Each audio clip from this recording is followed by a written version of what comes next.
what is now, I would consider, a long-standing established partnership to a new one.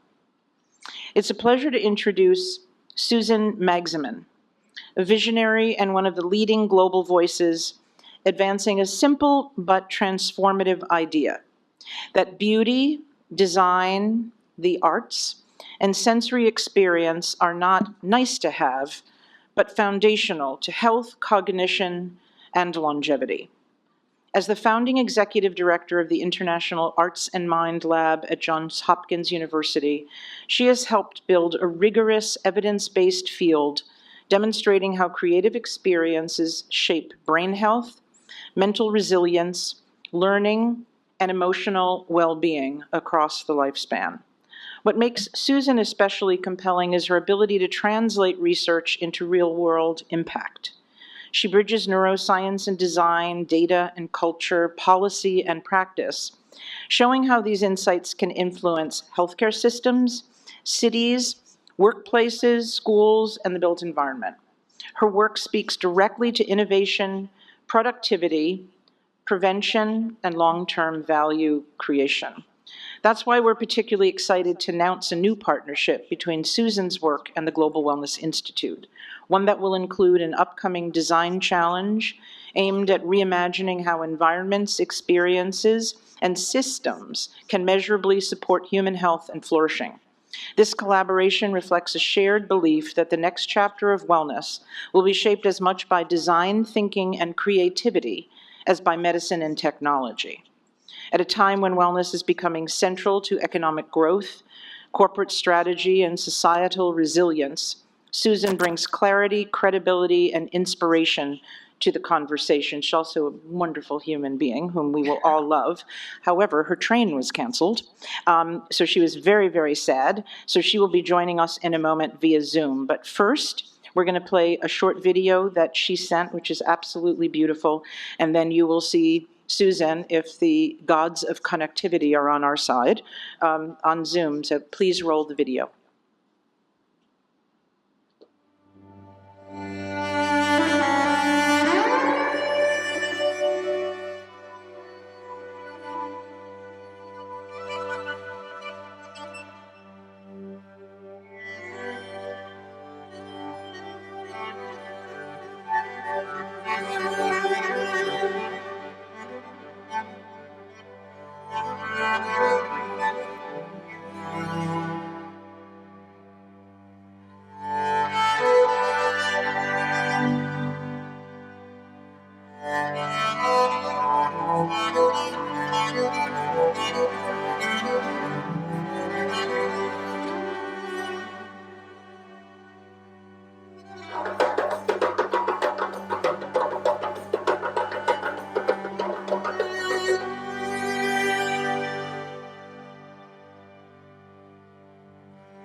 Hello, everybody.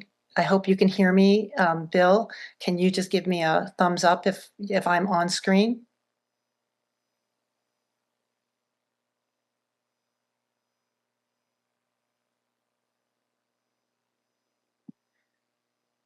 I'm going to assume that I am.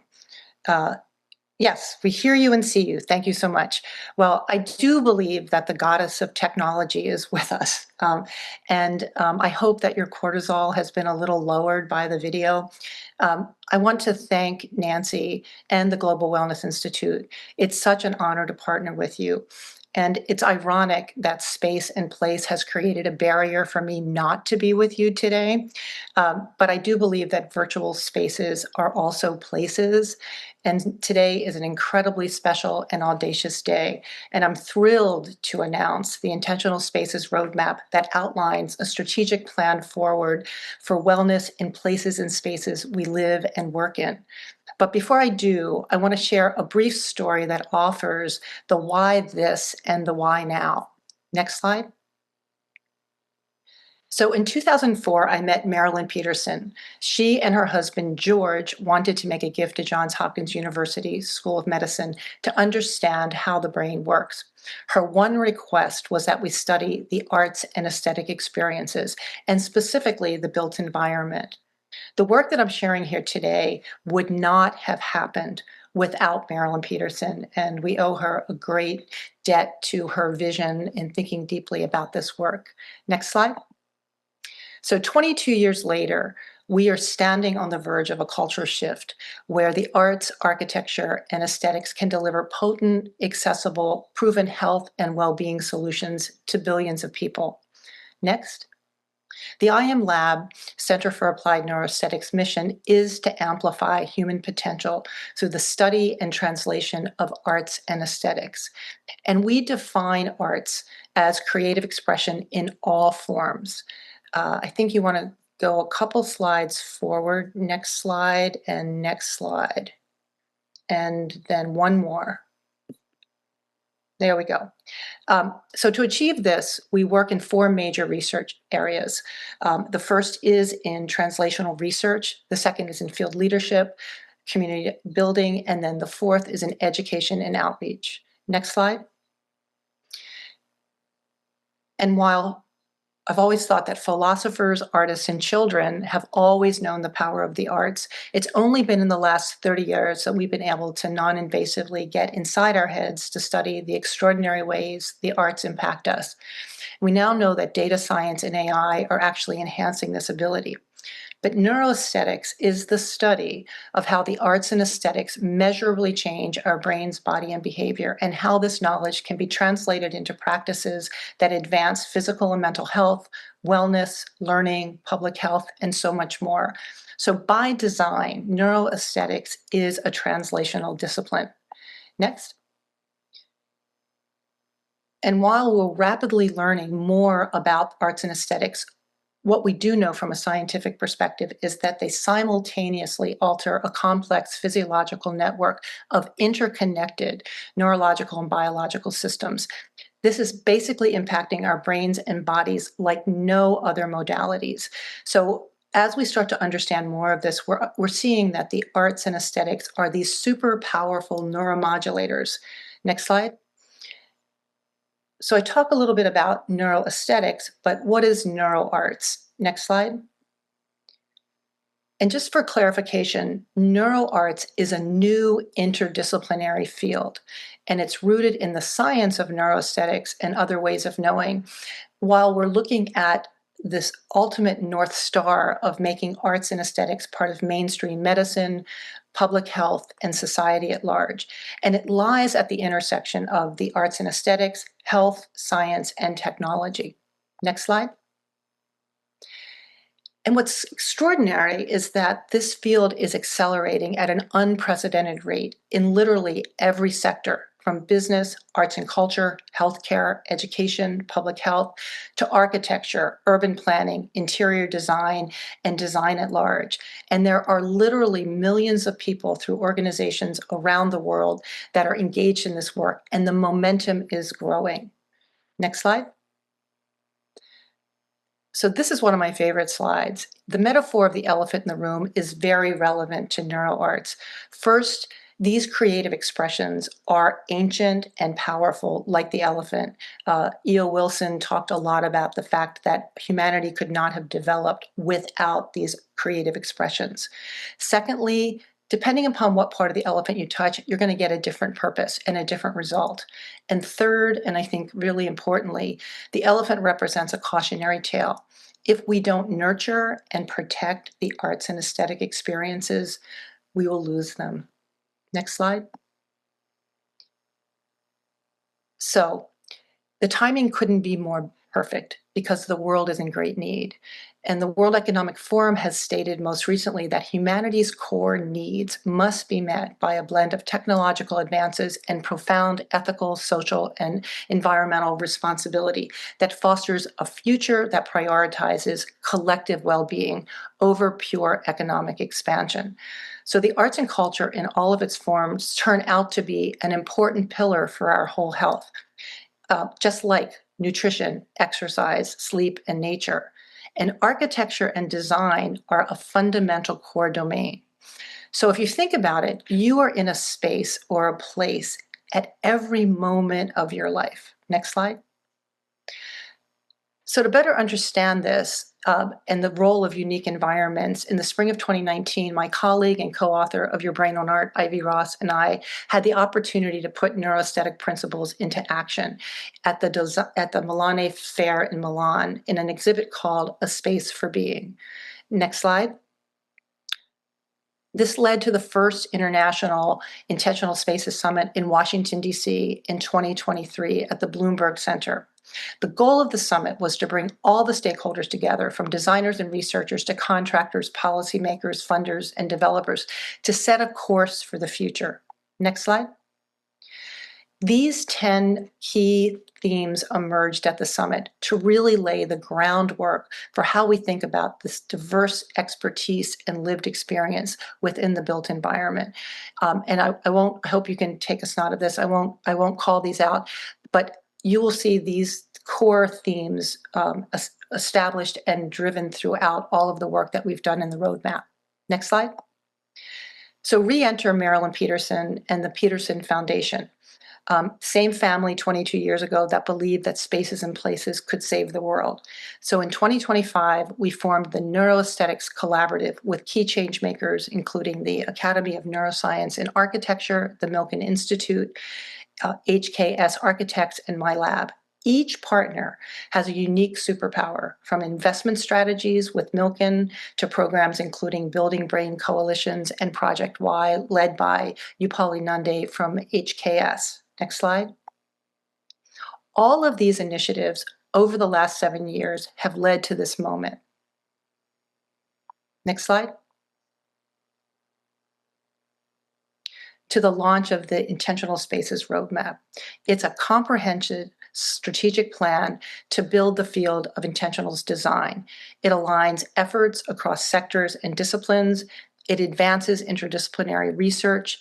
It provides directions for implementation, investment, and policy, and it advances intentional design as a driver of human health, equity, and wellness. Next slide. The roadmap has a set of recommendations that are organized into 5 core recommendations. These are broad focus areas designed to guide implementation, investment, and collaboration, beginning with building the field, training the next generation, advancing methods and tools, scaling through policy and investment, and building capacity, leadership, inclusion, and communications. Next slide. So throughout this year, we'll be activating the roadmap through a series of in-person, media, and virtual experiences, culminating in a very special convening in Thailand through our partnership with the Global Wellness Summit. Next slide.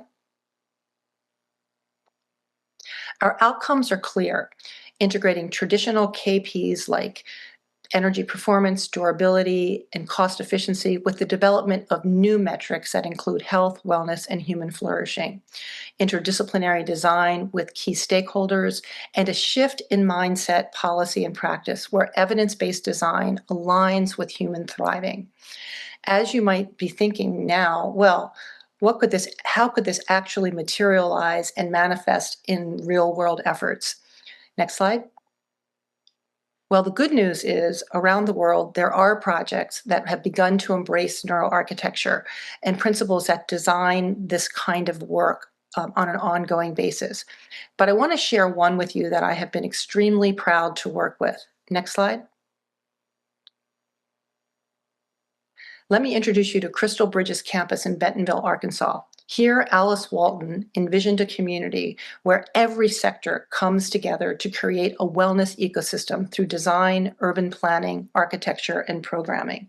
The North Star of these 5 entities is to create a vibrant ecosystem for health, well-being, learning, and community through art, architecture, nature, education, and wellness together.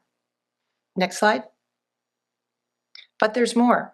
Alice is now building a new healthcare campus informed by neuroaesthetic principles, focused on neuroarts and wellness in and out of the healthcare system, literally upending what it means to have whole health. Here, prevention, protection, intervention, longevity, and practice are woven together. Next slide. But I think Alice says it best. The spaces around us matter. They impact our daily lives and our health and well-being. Integrating the arts and nature into my own self-care has had a profound impact. And she invites us. I hope that providing access to these experiences on this beautiful campus will be transformative for everyone who spends time here. It's been a privilege to work with Alice as this program has developed and as this ecosystem has grown.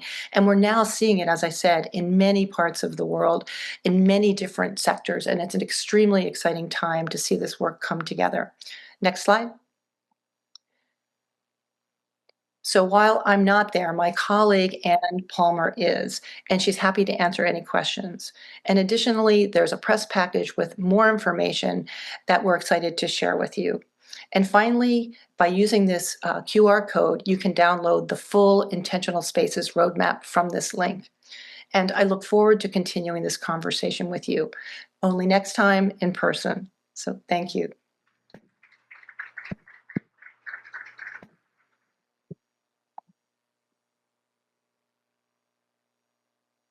Can I just say wow? That's, we're so excited. And by the way, her book, Your Brain on Art, that she did with Ivy Ross from Google, is in the gift bags for the media today. Her publisher donated those, so yay.